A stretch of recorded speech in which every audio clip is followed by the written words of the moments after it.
Hi guys, thanks for choosing the point of view lesson today. So at this point in your writing process, you evaluated your own writing and set a goal for yourself, which is to evaluate and look at the point of view in your own writing.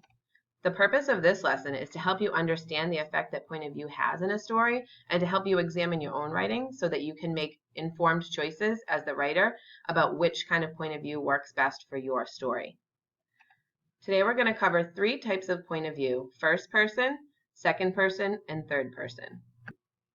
In order to use this resource to its fullest extent, you are going to need the following materials. You want to get out a pen or a pencil, the point of view handout that's available for you, a notebook if you choose to take notes, and also the piece of writing that you're working on. This might be either a hard copy or it could be on the Chromebook in your Google Drive.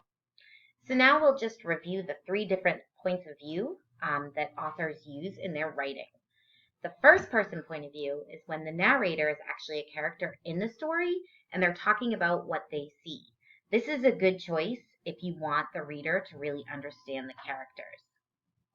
The second point of view that we're going to talk about is actually third person. This is a point of view where the narrator is not a character inside the story, but it's a person on the outside looking in and telling the story.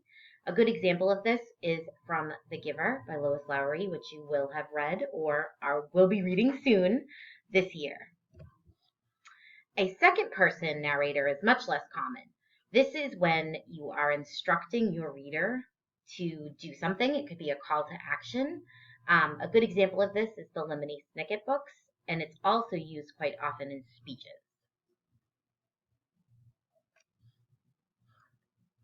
So we're going to read some sentences below, and we're going to try to identify which type of point of view that they are. Really pay attention to the pronouns because that will help you understand which point of view they are.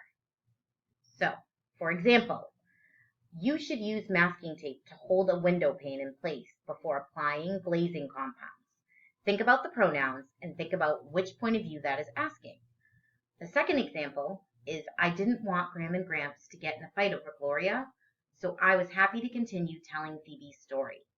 And then the third example is, it was almost December, and Jonas was beginning to be frightened. No, wrong word, Jonas thought. So now we're going to ask you to pause and look at the 3 different examples by paying special attention to the pronouns and see if you can identify whether they are first person, second person, or third person. Please do that now. So let's look at the first example. This is second person because the key word here is the pronoun you. This is asking the reader to do something. It's actually a call to action. So as you can see, this would be a good choice for a speech. The second example is first person. Hope you got that right. That is when the pronoun I, me, or we is used. And Salamanca, the main character in the story of Walk Two Moons, is actually talking about her own experiences, so she uses the pronoun I. The last example is from The Giver, and this is third person. The key words here are actually not pronouns, but the name of the character, which is Jonas.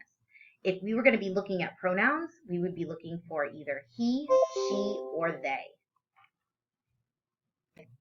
Okay, now that you've had a chance to recognize some examples of the different types of point of view, we're going to talk a little bit about why consistency is so important.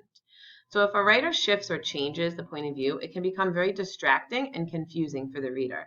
If you look at the pictures on the side of the screen, the top one is what it might look like to have a third person narrator because you are seeing it from an outside perspective. The bottom picture, you would be relying on the narrator to tell you what they see through their eyes. So it's a very different perspective, and once a writer makes a decision to go with either of those points of view, they need to stick with it so that you get a consistent view of the events and characters in a story. So let's look at some real life examples of how it can be confusing if you're not consistent.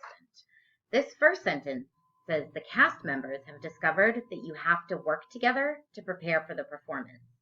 Now, the beginning of the sentence is in third person. And then we switch to the pronoun you, which we have just talked about is second person. Does that you actually make sense there? I think it would be much easier for the reader to understand if we change it so that it's consistent and it says the cast members have discovered that they have to work together to prepare for the performance. That way you're on the outside looking in the entire time. Here's another example. While I was alone in the hallway, she was afraid of the silence. Here we're actually talking about two different people and we're not getting a very personal experience. Whereas if we stay consistent in our first person point of view, it's actually a little creepier for the reader because they feel like they're experiencing it with the main character. So let's take a look at this sentence. While I was alone in the hallway, I was afraid of the silence. Isn't that much more effective? So now we can see why consistency really does matter in our sentences. Okay, so now we're going to look for consistency in narrator in a whole paragraph. You just looked at some in sentences, but this example is going to help you and prepare you for more what you're going to have to do when you go back into your own writing. So I'm going to read the excerpt out loud to you, and then we're going to ask you in a minute to underline the words that indicate the type of narrator. So again, you're going to be looking for pronouns. So this paragraph says, her sister June was 24 and still lived at home. She was a secretary in the high school Connie attended, and if that wasn't bad enough, with her in the same building, she was so plain and chunky and steady that I had to hear her praised all the time by her mother and her mother's sisters. June did this, June did that. She saved money and helped clean the house and cooked, and Connie couldn't do a thing. Her mind was all filled with trashy daydreams. My father was away at work most of the time, and when he came home, he wanted supper, and he read the newspaper at supper, and after supper, he went to bed. So at this point, you're going to read the excerpt and underline the words that indicate the type of narrator. This paragraph is on your handout, so you'll be able to actually physically underline the pronouns. Okay, so at this point, I would like you to pause the video and underline the pronouns that indicate the narrator. Okay, so the screen you're looking at now has all the pronouns bolded and underlined for you. Your paragraph should look something like this. Hopefully you caught all the pronouns. When you were listening to me read the paragraph or when you were underlining yourself, did you notice that any pronouns that kind of indicated an inconsistent narrator? We start here by saying her sister June was 24 and still lived at home. So it starts from an outside perspective. A narrator, a third person narrator, is talking about this character named Connie. All of a sudden, midway down the paragraph, though, I noticed that this word, I, makes it seem as if the narrator is actually in the story, is a first-person narrator. Did you catch the other pronoun that also indicates a first-person narrator? It's right down here.